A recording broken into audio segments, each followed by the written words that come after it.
Tol Trans Jawa Surabaya Solo telah beroperasi dengan tarif penuh. Dengan kecepatan rata-rata 100 km per jam, Surabaya Solo mampu ditempuh dalam waktu 3 jam saja. Namun pengguna tol mengeluhkan kurangnya lampu penerangan dan juga SPBU. Inilah proyek prestisius Tol Trans Jawa. Bahkan saya dibuat penasaran. Saat menjajal rute Surabaya Solo, saya pun dibuat tercengang.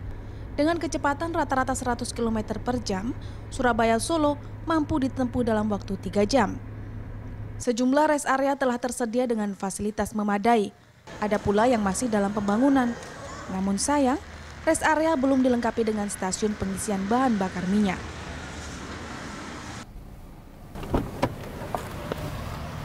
Setelah melakukan perjalanan sekitar kurang lebih 280 km dari gerbang tol Waru Gunung sampai Solo, saya menyaksikan hanya ada 2 SPBU yang bisa difungsikan, yakni di wilayah setelah Waru Gunung, yakni di Krian, kemudian juga di Wilangan, itu pun dengan varian bahan bakar yang cukup terbatas dan juga dengan stok yang sangat terbatas. Ini merupakan salah satu SPBU yang berada di kilometer 519 di Ngawi, dan kita bisa melihat ini belum difungsikan. Artinya jika Anda melalui tol Trans Jawa, harus memastikan bahwa isi tangki kendaraan bahan bakar Anda dalam keadaan penuh sehingga tidak mengalami kebingungan pada saat kehabisan bahan bakar di jalan tol.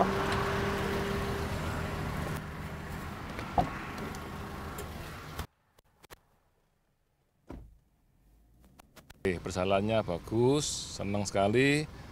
Hanya ada beberapa tempat-tempat yang belum tersedia pom bensinnya, ya itu saja. Tapi bagus sekali, hanya mungkin kebersihan kamar mandi perlu dijaga. Jadi saya di Korea itu toiletnya indah sekali, malah cocok buat selfie, cocok.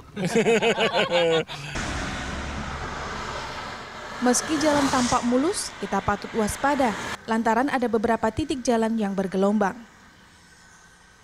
Di sepanjang perjalanan ini saya melihat kondisi jalan cukup baik, namun di kilometer 668 kita perlu memelankan kendaraan karena saya menemukan ada jalan bergelombang sepanjang kurang lebih 200 meter.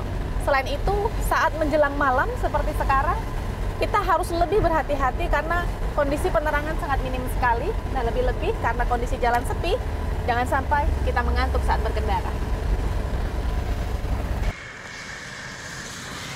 Pengguna jalan pun ada yang mengeluhkan minimnya lampu penerangan.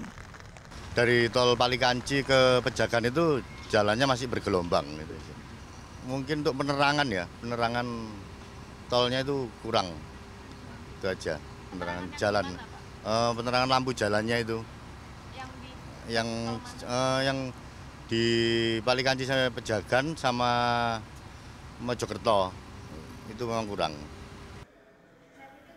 Menjawab minimnya fasilitas tersebut, Direktur Utama Jasa Marga Solo Ngawi menyatakan pihaknya telah menyediakan fasilitas yang dibutuhkan. Hanya memang kami sedang menyusun desainnya waktu itu. Desainnya masih kita bahas berkali-kali dengan Jasa Marga Properti dan sekarang dalam penyelesaian. Kemudian juga dengan Pertamina, itu juga proses panjang lah prosesnya untuk sampai pada negosiasi untuk mencapai yang sekarang ini. Jadi kalau untuk penerangan jalan, memang tidak diperlukan sepanjang jalan itu harus ada penerangan jalannya. Ya, kalau malam hari itu sudah cukup dengan namanya guide post, ya, dengan reflektor yang di samping-samping itu sudah cukup. Dengan lampu mobil sudah cukup, ya, sudah cukup untuk membuat jalan ini menjadi terang, gitu ya. Tarif tol Trans Jawa Surabaya Solo sebesar Rp260.500. Jika menempuh rute panjang hingga Semarang, Jasa Marga memberlakukan diskon sebesar 15%. Tim Liputan CNN Indonesia, Trans Jawa, Surabaya, Solo. Untuk menyaksikan video lengkapnya, klik link di bawah ini.